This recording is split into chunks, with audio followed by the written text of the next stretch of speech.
Yun, magandang araw sa inyo ulit mga kakulab at welcome dito sa MJA Podcast. Andito tayo ngayon sa ating episode number 2 with our special guest. Siyempre, walang iba kundi si Kakulab Rafael Moreno, ang CEO and President of Roman Essence International. Welcome, Kakulab Ron, and thank you very much for joining me sa podcast na to. At salamat sa oras mo. Marami kang appointments pero napagbigyan mo ako. Anytime, basta ikaw.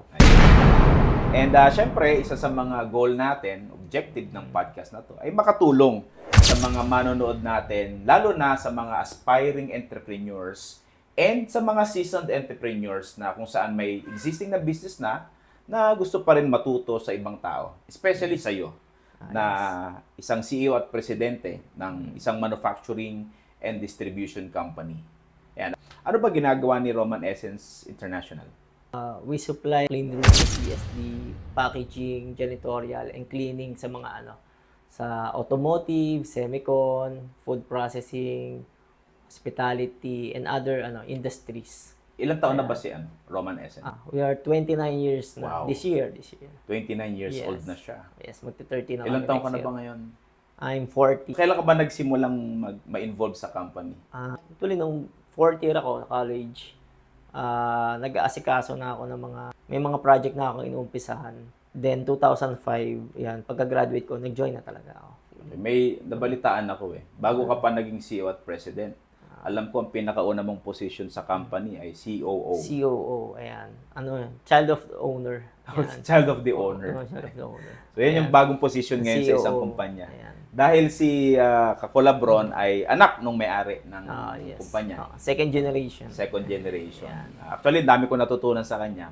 Kasi bihira ngayon yung mga kumpanya na kung saan sinimulan ng magulang, tapos syempre yung ibang anak ayaw ipagpatuloy or hindi yun yung hilig nila. Marami. So kaya yung sinimulan ng magulang, nawala, nagsara, di ba? So kawawa, sayang. Pero sa'yo, sa experience mo, yung pinaghirapan ng mga magulang ninyo, at least may nagpapatuloy. Yes. Hindi ka naman pinilit. Parang pinilit din eh. Di ka agad nakasagot no? Parang tinanim. Hindi pinilit pero tinanim.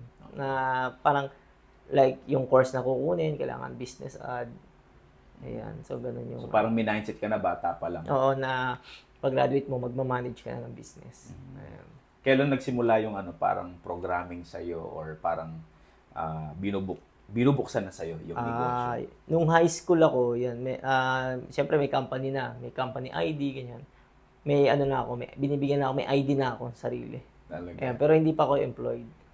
Parang selling kit, kumbaga. Oo, extra. Ayan. Extra. Pero at least nararamdaman mo na at that time? Ayun, talagang na sa akin talaga, ako talaga yung mag-manage pag-graduate. Kasi ako rin yung panganay eh. I see. Ayan. Okay, so 6 kayo, ikaw ang pinaka-panganay. Panganay, tsaka nag-iisang lalaki. Nag-iisang lalaki, lahat puro babae na after Yes. you. Okay, ngayon, Kakulabron, sa business, marami kasing naniniwala at na gusto magnegosyo dahil masarap magnegosyo, maraming pera, laging masaya, di ba? Relax lang. Relax lang. Tama ba? Na relax lang. Relax. Pwede naman. Laging masaya. Pwede naman. Pwede namang relax lang, chill lang. Kaso yung company mo, relax lang din. So, pag relax yung company mo, yung kalaban mo or competitor mo, or yung economy is hindi relax eh. Sobrang fast-paced yung galaw ng lahat. Ayan. Pero syempre, bilang negosyante, pag na-achieve mo yung success or yung goal mo or vision, let's say, mission ng company, doon pumapasok yung pera. Oo, yung pera. Okay, masarap naman. Oo, masarap. Sobrang sarap. Yun nga lang, sa umpisa, yan. Lalo na pag nag-uumpisa tayo kasi ang goal talaga ng business is kumite, di ba? Magkaroon ng profit.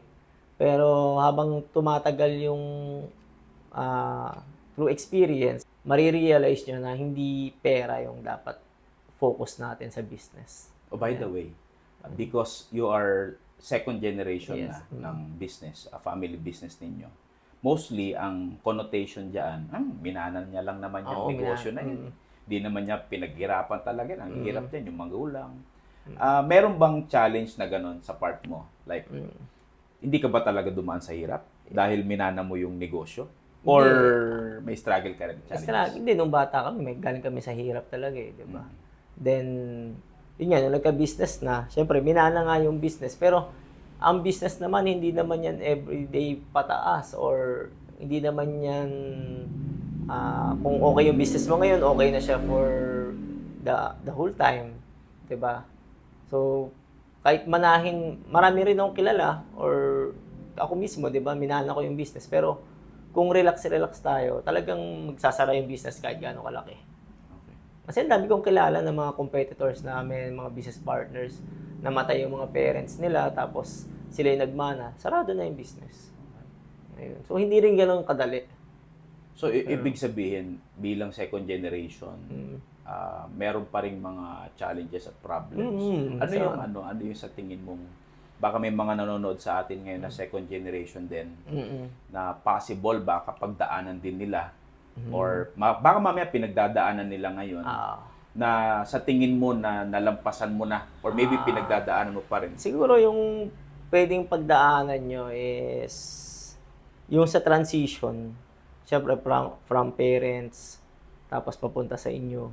For sure, meron kayong mga gusto, yung mga second generation, may gusto na gawin or implement, tapos hindi magawa. Ayun, hindi magawa kasi kailangan nyo pa ng approval ng boss nyo, which is your parents. Ayun. Pero yun, sa akin, nung una, syempre, pumapalag din ako. Kumbaga, pinipilit ko yung gusto ko. Pero eventually, na-realize ko, hintayin lang natin yung time natin. Kasi, matuto muna tayo sumunod. Tapos, pag tayo yung nandun sa posisyon, like sa akin, nung ako na yung president, CEO, yung lahat ng gusto ko, pinagagawa ko na. Ayun. Wait for our turn. Ayan. Respect natin yung founder. So ngayon ba si Inay, which is yung founder ng Roman Essence, nasa company pa rin? Nasa company pa rin. Actually, nag-retire na siya, tapos bumalik. Hindi niya kaya na, hindi nag-work. Pero focus na lang siya sa sales, sa mga account niya. Ayun. Then the whole operation, the whole direction is ako na. Ayan. Okay. So sa success ng company ninyo ngayon, I've been very successful kasi 29 years napakatagal. Success na yun, diba? Napakatagal. Tumagal nga lang ng 2 taon, 3 taon, success na yun. Some part dun, may nabanggit ka sa akin na parang dumating kayo dun sa point na parang almost losing hope at parang muntik nang magsara. 2018. Ayan. Ano yung naging struggle na? More on customer complaints na pwedeng mag-lead sa legal, ganyan. Ganun yung nangyari. Then, hindi lang isang customer to, sunod-sunod. Tapos may dole pa, sunod-sunod siya. Nangyari lang siya within 2 to 3 months. Tapos parang, kung hindi namin malampasan, it may cause na magsara yung company. Ayan. So, nilaban namin. And, isa sa strategy is, ako na yung mag-lead, maging president Ng kumpanya? Yun, isa sa solution dun sa challenge na yun. Dalawa yung position mo sa company? Yes, CEO at president? CEO and president. May pinagkaiba ba to? Yung CEO is, siya yung yung strategic direction ng company, yung long-term plan, then the president, siya yung mag-i-implement ng plan na yun. Okay. So, and the operation, yung president. Akala ko kasi dati, pareho lang yan eh. yeah. CEO at saka president, isa lang. Magkaiba Parehong mataas. Magkaiba siya. Oo, so magkaiba pala.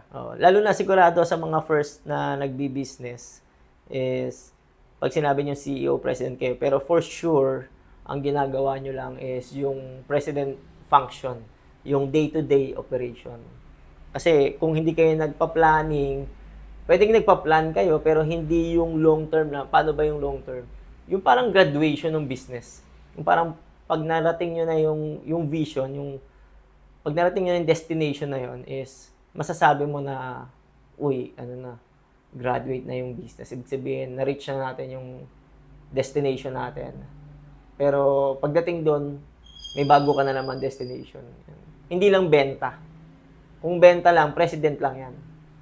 Operations lang Operation talaga. lang yan. So meaning ang Kung- CEO, it's more on the vision, Yes. mission, and yung direction. Yeah. Ngayon ko lang Yun nalinawan. yung Ano. So yan ba, saan mo natutunan yan? Sarili mo lang ba yan? Or may seminar kang tinatinahan? Experience, research, self-study, lahat ng ano. Kasi ang Roman Essence, alam ko, ISO certified. Yes, Tama yes, ba? ISO certified. So, So yun, isang benefit din nun ng pagiging ISO certified is yung strategic direction. Siya yung start nung process, nung system. kasama siya Kasama sa... siya yung, yung mag-SWOT ka, ayan, maggagawa ka ng mga analysis. Ayan. Kasi alam ko ang ISO, may mga companies na hindi ka pwedeng mag-supply Yes, o hindi ka pwedeng magkaroon ng hindi ka pwede mag-transact. transaction Ayan. kapag hindi ka ISO certified. Yes, so, advantage ka or mas mataas ito kaysa doon sa... Kasi, di ba, ang common na problem ng mga nagbi-business is like ngayon, January, business permit, di ba? Business permit, BIR, yan. So, mga DOLE, SSS, PhilHealth, Pag-ibig. So, yan yung basic. Kumbaga, ano na yan, mandatory yan basic na yan. Yung ibang companies, pinoproblema pa yan. Pero pag ISO certified ka, normal na lang siya. Then, yung ISO, yung certification, may other requirement pa siya na mas mataas pa doon. Ayun, kasi international standard. Gaano ka-importante ang ISO certification sa isang business? Gaano kalaki ang naitulong nito sa Roman Essence? Sa akin, as sa president CEO, malaki. Kasi, syempre, pag ikaw na yung pinaka-top ng company, yung galaw mo, depende na lang sa'yo. Wala nag-uutos sa'yo di ba? Kumbaga, pwede kang relax lang, wala. Yung deadline mo, pwede mong i-move ng i-move. Pero kung ISO certified ka, may ibang nag-check sa'yo na, oy, teka lang, ginawa mo ba itong sinabi nyo na gagawin mo? May mga deadlines, may mag-check, may mag-audit. Ayan. Yung audit na yan, internal ba yan or third party? Merong internal, tapos meron yung external, yung certifying body, yung nagbibigay sa inyo ng certificate. Ayan. So, pero meron kami internal. When it comes to profit, syempre yan naman ang gusto ng mga negosyante. Pera. Yung pagiging ISO certified, nakatulong ba tumaas ang profit ng company? Yes, syempre, kasi naging efficient yung mga process Tapos yung direction nga ng company, kung hindi ka ISO certified, wala lang, parang hinihintay mo lang yung benta. 'Di ba? Parang ganun lang, parang wala kang pakialam sa customer mo. Pero kung ISO certified ka, quality talaga. Alright. Ayan. So, ngayon, Kakulabron, 29 years na yung company. Yes. ISO certified na kayo. Ibig sabihin ba nito, wala nang challenges na pinagdadaanan? Or ngayon, 2025 ngayon? Yes. New Year. 29 29 years na yung kumpanya. May pinagdadaanan pa rin ba? Yes, palagi. Pero yun nga, ang lamang lang ng 29 years para sa akin is every year or every challenge, lalo na kung pag ISO ka, nado-document mo lahat yan So, pwede mong balikan. Like, nung 2008, nagkaroon ng recession, 2009. As economists, alam natin na every 10 years may recession or may mangyayaring disruptive na sa buong mundo, ganyan. Normal na yun nangyayari na yan And, napapaghandaan. Like, noong 2008-2009, bagsak kami ng benta ng 70%, so 30% lang yung sales namin. And, baon pa kami sa utang. Wow, talaga. Di ba? Nabaon pa kami sa utang. Dami namin binenta mga properties. Ayan. So, dahil alam ko na mangyayari yun, so inaabangan ko na, expected ko na 2019, 2020, 2021, may mangyayaring... So, ibig sabihin pala, successful na tapos biglang nagkautang pa. Oo, Pwede pala mangyari pwede yun, talaga. pwede yun. Pero hindi kayo nawala ng pag-asa. Hindi naman, syempre laban pa rin. Pag kumikita kasi tayo, yung parang kating-kati tayo kung saan natin gagastusin yung pera Like, yung marami pa nagsasuggest or nagpapayo na i-invest mo sa ganito, may i-diversify mo yung business, ganyan. Pero para sa akin, ang right time na kailangan mo i-diversify yung business is pag malaki na yung business mo. Ayan. So, ibig sabihin yan, kung halimbawa may mga negosyanteng dumadaan din sa ganong stage ngayon, yung marami ng pera. pinagdaanan ninyo na bumagsak pa, nagkaroon ng milyon na utang, Anong pwede nating sabihin sa kanila? Baka advice or... Sa akin, part ng process yan. Tapos, pag nalampasan mo kasi yan, yung mga learnings yan. Tsaka, ano yan syempre pagka bagsak yung business mo, hanapan mo ng way yan para hindi magsara. And yun yung mga makakatulong sa'yo sa future. So, itong challenges na to, ano sa tingin mo, pangit ba siya? Maganda siya. Ha? Maganda siya, maganda. Challenges? Nagkautang? Maganda pa? Oo, maganda. Parang nakakaloko naman yan, kakulabron. Bakit? Paano naging maganda yung utang? Utang nga yun. Hindi, kasi syempre pag down yung business mo, doon ka hindi ka mag-iisip Kailangan mo mag-isip ng strategy how to face the challenge or how to solve the problems Then, pag na-solve mo na yun din yung makakatulong sa'yo sa future na lumaki yung business mo. Para maging strength mo yun 'di ba? Para pag nangyari siya uli, alam mo na kung paano gagawin. Or pwedeng ma-prevent mo na mangyari yun. So, ibig sabihin, pag may mga challenges na nangyayari, huwag natin siyang tignang pangit. Tignan natin siya as an opportunity. Opportunity that we can grow. Pero mas maganda kung proactive tayo.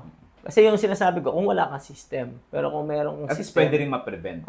Kung ISO ka, meron kasing process doon na proactive, yung risk assessment. Alam mo, pangarap ko yan. Yun yung Siyempre, alam mo naman, may sarili akong kumpanya. Gusto ko rin mapa-ISO. Mahirap ba? Madali naman, pwede naman. Tuloy nagbibigay nga ako ng free webinar di ba? Wow. Tungkol sa ISO. Ayan. Actually, part ako nung webinar mo yan. Yung group na... Yung The Mastermind Blueprint. Join kayo. So, libre yan? Libre yan. Sa iba may bayad. May bayad. Pero, thank you pero yung awareness free yan. Pero pag yung talagang extensive na training, talagang dun ako maniningil. Ano ba yan? Continuous ba yan na pwede pa ba silang mag-join? Pwede pa. Tuloy naka-record yung mga yung mga past episodes. Ngayon nasa episode 6 na yata, magsi-7 na. So hanggang episode 10. Ayan. Okay. So, pangarap ko talaga yan magpa-ISO. Kasi ang naiintindihan ko sa ISO, international standardization yan. Merong please correct me if I'm wrong, tatlong klaseng standard. Merong tinatawag na sub-standard, may tinatawag na national standard, wherein ito yung standard na sinusunod ng isang bansa from the word national. Pwedeng pumasa ka sa national level, pero it doesn't mean na pang-international ka na. Okay? So, kaya kailangan ng ISO para bukod sa national level is international level. Pero ang doon is, bawat bansa kasi may mga standard. Pero meron nga yung international standard. Yun yung common na ginagamit. Pero meron mga iba na standard sa bansang yon, may sarili silang standard. So, may ibang requirements. Pero kung ISO standard ng gamit mo, onti na lang yung gagawin mo, iti-tweak mo na lang siya ng konti. Kasi nga pwede ka na. Ibig sabihin, naka-align na siya. Makipag-transact international. Oo, pwede na. Tama. Kasi requirements din nila yun Kaya mas malaki yung market. Mas malaki yung market. Kumbaga, hindi lang sa Philippines, pati international pwede na. Mas madali ka pating ma-accredit. Wow. Ayan. At saka mas malaki profit. Oo, mas malaki. Nakatulong siya. Pero may gastos. Yun yung sinasabi ko na pag mag-business tayo, mag-invest tayo. May gastos din sa ISO. Huwag tayong puro kuha lang ng kuha. Libre ng libre. Oo. So ngayon, kakulabron, pag-usapan naman natin family mo. Yes. Siyempre may anak ka. May anak ka na, yes. tama? Dalawa? Ilang asawa? Isa. Waiting. Ayan. So meron siyang dalawang anak. Siyempre, 18 years old yung isa. Tapos yung isa 3. Yung isa 3 years old. Yes. Okay. Paano yung trabaho mo nung single ka pa at nung may family yung ka na? Single ako, rock and roll. Tuloy nung nagkaroon ako ng anak, rock and roll pa rin ako, nagbabanda pa rin ako, ganyan. Tapos yung commitment ko sa company, siguro mga 10% lang or 5% commitment ko sa company. Sa family ko, yung commitment ko, mababa din, more on barkada pa rin ako, ganyan. So, nagbabanda ka. Ngayon, kakulabron, 29 years na yung company. Yes. ISO certified na kayo. Ibig sabihin ba nito, wala nang challenges na pinagdadaanan? Or ngayon, 2025 ngayon? Yes. New Year. 29 years na yung kumpanya. May pinagdadaanan pa rin ba? Yes, palagi.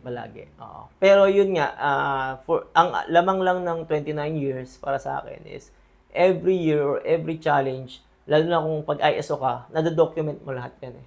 So pwede mong balikan. Like nung 2008, nagkaroon ng recession, 2009, as economists, alam natin na every 10 years may recession or may mangyayaring disruptive na sa buong mundo, ganyan. Normal na yun eh, nangyayari na yan eh.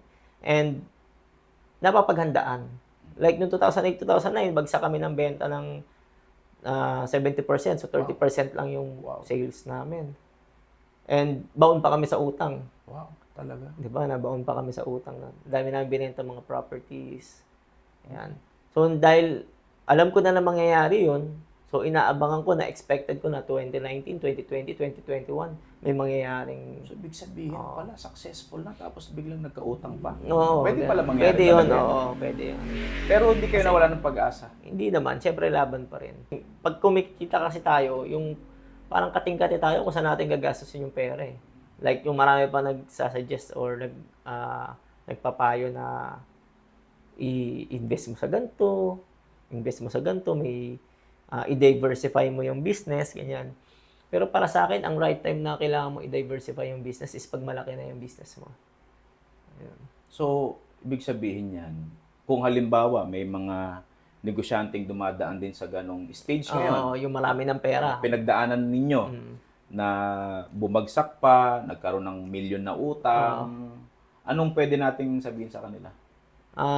Baka advice or... Sa akin, part ng process yan. Tapos, pag nalampasan mo kasi yan, yung mga learnings yan. Tsaka, ano yan eh, syempre pagka bagsak yung business mo, hanapan mo ng way yan para hindi magsara. And yun yung mga makakatulong sa'yo sa future. So, itong challenges na to, ano sa tingin mo, pangit ba siya? Maganda siya. Ha? Maganda. Challenges? Nagkautang? Maganda pa? Oo, maganda. Parang nakakaloko naman yan, kakulabron. Bakit? Paano naging maganda yung utang? Utang nga yun. Hindi, kasi syempre pag down yung business mo, doon ka makakapag... Hindi ka mag-iisip eh. Kailangan mo mag-isip ng strategy. How to face the challenge or how to solve the problems eh. Then, pag na-solve mo na yun din yung makakatulong sa'yo sa future na lumaki yung business mo. Para maging strength mo yun eh. 'Di ba? Para pag nangyari siya uli, alam mo na kung paano gagawin. Or pwedeng ma-prevent mo na mangyari yun. So, ibig sabihin, pag may mga challenges na nangyayari, huwag natin siyang tignang pangit.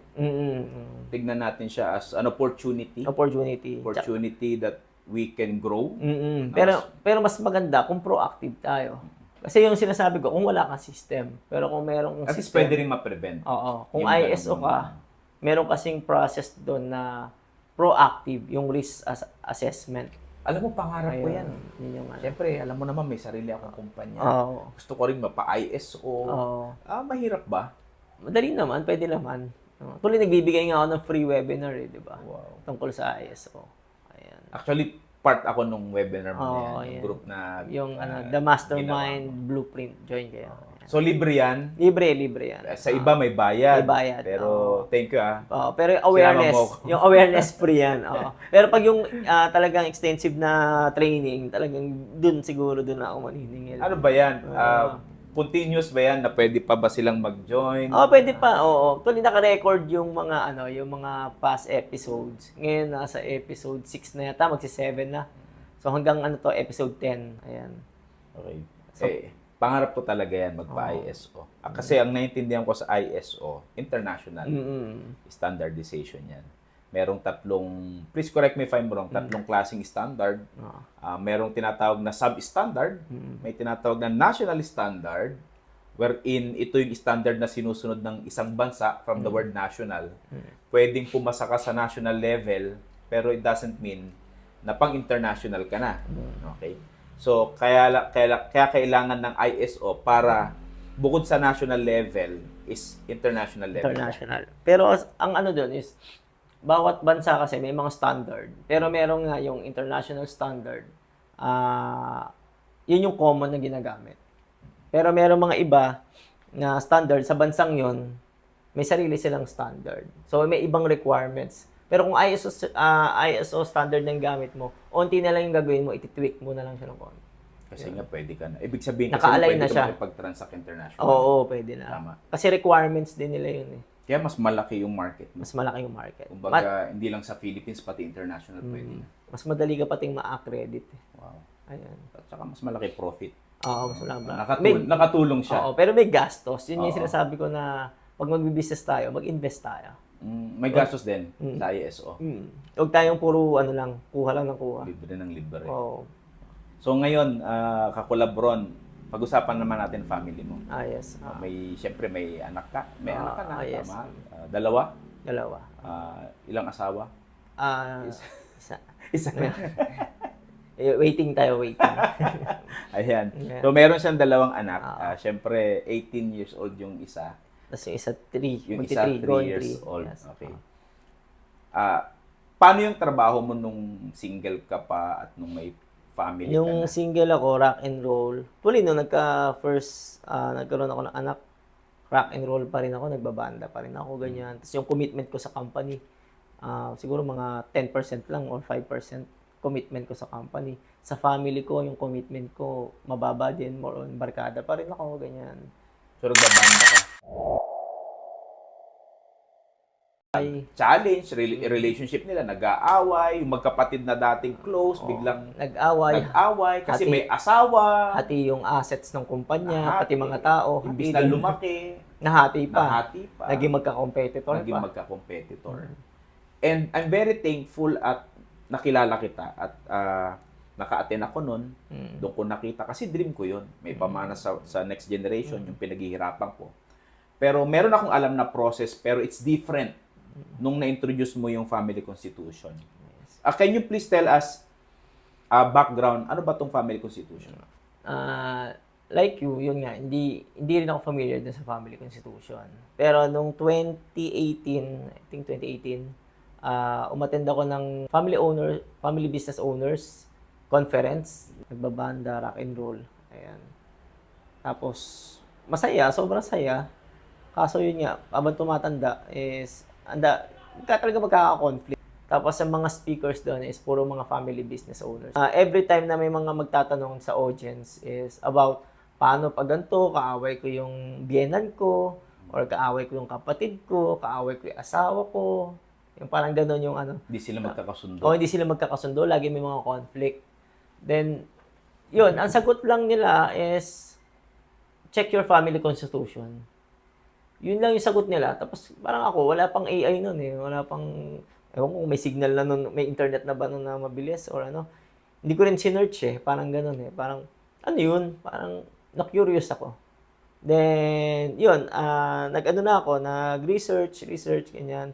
Then, luckily, meron akong insider in isang malaking company na nasa 8th gen na sila. May insider ako doon. Tinatanong ko kung paano nila ini-implement yung family constitution. Nasa 8th generation na? Oo, yung itong company na to. And, pati yung, isipin yung constitution nila, sobrang detailed. Nakalagay kung anong course yung dapat kunin ng mga kamagaan, ng mga apo-apo. Wow. Like, ang course is economics. Dapat economics. Ayun. So, kasi yun yung talaga yung position ayun yung course ng mga CEO. So, based on statistics. So, kung meron ka talagang vision na maipamana or maituloy ng next generation yung business na sinimulan mo, hindi sapat yung bylaws, hindi sapat yung articles of incorporation. Dapat may rules yung family. Dapat iba pa to. Oo, may rules. Nakabukod itong family constitution na ito. Kaya kailangan meron kang kinukuha sa business na wealth for family business fund or wealth ng ka-family. Then yun yung gagamitin mong pondo para magpaaral ng mga family members. Actually, napakaganda niyan. Kaya lang, baka kulangin yung oras natin. Siguro, we'll invite them kung baka meron kang libreng Actually, seminar. nag-talk ako dun sa event ko ng Genuelt, di ba? By the way, thank you very much. Na-invite namin siya to be our guest. Mag-talk doon sa company nilaunch namin, which is Genuelt System Corporation. Na pinag-usapan natin yung family constitution. Pero yung actually may diniscuss ka pa rin eh. I do not know kung tayong dalawa lang yung nag-uusap. yung kung paano hinahati-hati yung kita, saan yun. napupunta, ilang percent dito. Oo, yan. Pwede niyong gawin. Oo. Yung, sa family constitution, pwedeng, di ba, syempre, kukunin yung, mag-release ng dividends yung company. Tapos, kung ilang kayo magkakapatid, dagdagan nyo lang ng isa, +1. Bawa, kung 5 kayo, gawin yung 6, yung pondong yon yung pang-6, yun yung gagamitin nyo in case of magkaroon ng sakit or magka-problema yung isang family members. Pero babayaran nila yon kung uutangin na. Pero kung sakit, ano na yun? At least doon po, pwedeng kunin. Oo, Doon pwedeng hiramin. Oo, kumbaga kesa huli na yung pag-aambag-ambag, pag ubos na yung pondo na yun. Kumbaga para hindi mo muna maistorbo yung mga kapatid mo. Oo, di ba? Para hindi ka kasi naman baka maging pabigat. Baka isipin kasi nung balai mo o kaya mga ganito ganyan. Tsaka yun, lalagay mo rin doon sa family constitution na bawal ba yung biyenan, bawal ba yung asawa. Kung yan. gusto mong ipagbawal. Oo, kung gusto nyo. So sila yung magdi-decide dyan. Oo, kayo magde-decide. Pero may template ba? Meron, marami. Ngayon, ang information sobrang available in public, AI. Kakulabron, alam mo, ang dami ko nang natutunan sa iyo at ang dami mong naibigay sa akin na libre. Oo, na information na talagang sa akin nakakatulong talaga. Kaya in-invite kita na mag-guest kasi alam kong marami kang ibibigay na value. And of course, patapos na tayo. Any last word? Any words of wisdom Para sa mga business, gusto mong iwanan sa kanila? Sa mga nagbi-business ba or magbi-business pa lang? Siguro both na lang. Both. Sa mga magbi-business at nasa business na. Siguro with based on my experience, 20 years na rin ako. This year, 20 years in business is pag magbi-business tayo or habang nagbi-business tayo, don't chase money. Kasi ano yan para tayong kung chase natin yung money, alam niyo yung parang yung merong pagkain sa harapan mo na yung ano ba yung aso ba yun o kabayo, yung may pagkain sa harap mo. Para ka tayong ganun, kung nasaan yung pera, doon tayo pupunta. So which is example, kung ang business natin is bawa restaurants, bilang may magsasabi sa'yo na mag-ikom ka, magandang kitaan. So iwanan mo yung restaurants mo, magtatayo ka ng ikom. Or maganda ang ganito, mag-manufacturing ka. Magtatayo ka manufacturing. So kung gano'n ang mindset mo, pera-pera lang, maliligaw ka. And yun nga, kung pera lang, titipirin mo lahat, hindi ka mag-i-invest dun sa business mo. Kumbaga, hindi pa namumunga yung puno, binabawasan mo na siya ng sanga, hindi na siya mag-grow.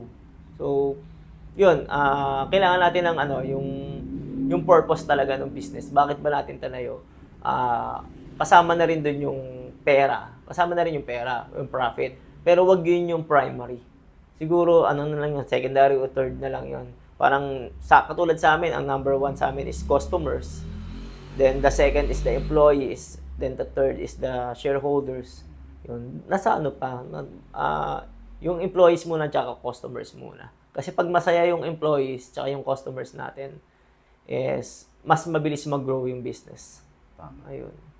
Alright. With that, Kakulabron, maraming salamat. And syempre, dudugtungan ko na yung tungkol sa money or pera. Sabi nga ni Kakulabron, wag nyong habulin ang pera. Money. Don't chase money. Hayaan yung pera ang humabol sa inyo. That's why this coming February 22, I am inviting you all to join our event na ang title niya is Have a Date with Money and Let Money Loves You. Yan. Okay? You will find out ano ba yung relationship meron ka sa pera. Bakit siya malayo sa'yo? Bakit siya malapit sa'yo? It's for you to find out on February 22. So with that, Kakulabron, maraming salamat. Thank you very much. At lalo na sa ating mga manonood. Okay. Thank you.